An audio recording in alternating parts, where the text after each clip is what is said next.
One and only Abel Sanchez. Tell me, man, you're training Guido Vinello. Vinello. Thank you. Vinello, Appreciate the yes. help with that. Yeah, you knew I was gonna struggle with that one. 3-0, 3 KOs. Big guy, big heavyweight. Tell us about how's he looking in camp? You know what? We're lucky that, honestly, and I say this in all honesty, we're lucky that he is signed with Top Rank. And the reason I say that is because Top Rank has been known and is known for being able to develop fighters in a way that develops them so that they can get better, so they can be better fighters. They're not in a hurry. They're giving us opponents that are 60-40. They're giving us opponents that should be able to compete with my heavyweight. Now it's a matter of, can we do the work in the gym to develop those skills that are going to take them to the next level. Every fight is an important fight, obviously. I think we're fighting a guy that's 6-3 this time. So my kid's fourth fight. He had a good amateur career, but amateur career doesn't mean that he's going to be a great pro. So by giving us that time and not rushing us, I think it's proven to be beneficial not only for me as a coach, but for Guido. What is, if any, is there any kind of special, like you say, Tyson Fury knows how to box really well. Obviously, Wilder can crack. Is there anything kind of attribute with Guido that we should look forward to seeing in the future that he's going to show? You know, not really, because just like with Tyson, if you see some of his early fights, he looked terrible. You know, it's a matter of developing. It's just like when you have kids 6, 7, 8, 10 years old, and you put them in baseball, put them in football, put them in all the sports to find out really what their niche is going to be. Right now, this stage for Guido is a stage where we're trying to find out which direction he's going to go. If he's going to be that Muhammad Ali that's going to do a lot of movement, if he's going to be that Vladimir Klitschko early in his career, or Vitaly Klitschko or George Foreman, we don't know those things yet until we start seeing him use the skills that we're learning. I would say between the 8 to 11 fights is where really we're going to take a direction of which way we're going to go with him. These fights right now are just to try to develop the skills that are going to allow him to compete with the guys at his level. Acclimate to the pro ranks. Yeah. Another guy who has an extensive amateur career, shocked the world recently, a couple of weeks ago, Andy Ruiz against Anthony Joshua. Just take us into when you were watching that. What was your kind of reaction to that? To tell you the truth, I didn't watch the fight. I don't watch very many fights. I only watch fights really that I'm involved with, or if I have to watch a fight because I want to see what a guy fights like, so I can prepare something for my guy. I didn't watch the fight, but I read about it. I was told about it. Look, I had Andy Ruiz for the Joseph Parker fight, and in the Joseph Parker fight, we go to New Zealand to fight a New Zealander with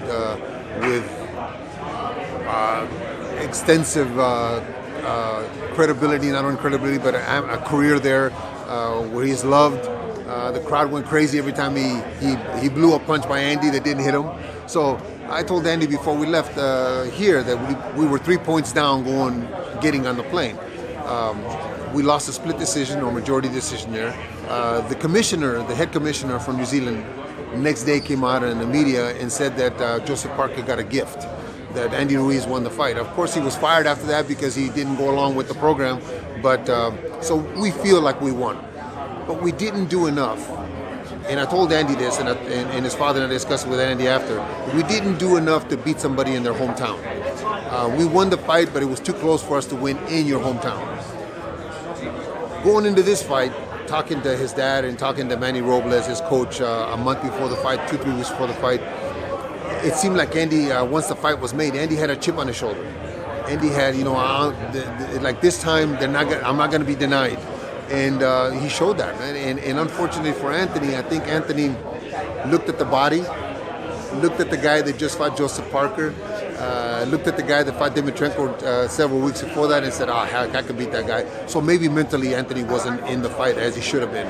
And you had a guy that wasn't in a fight, maybe 60%. You had a guy that was 160%. Andy wanted to win, and he showed that.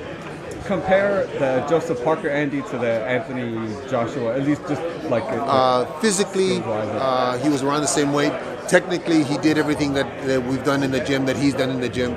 Mentally, he was totally different. Andy wasn't going to be denied. Yeah, it was a beautiful moment, man. Especially just, I guess, just as a boxing historian yourself, what does it mean to finally have a Mexican heavyweight champion of the world? There's never been one. I think that it's great for Andy. I think it's great for us Mexicans. I think that it's great for boxing to jumble up the everybody was talking about Joshua, Wilder, and Fury.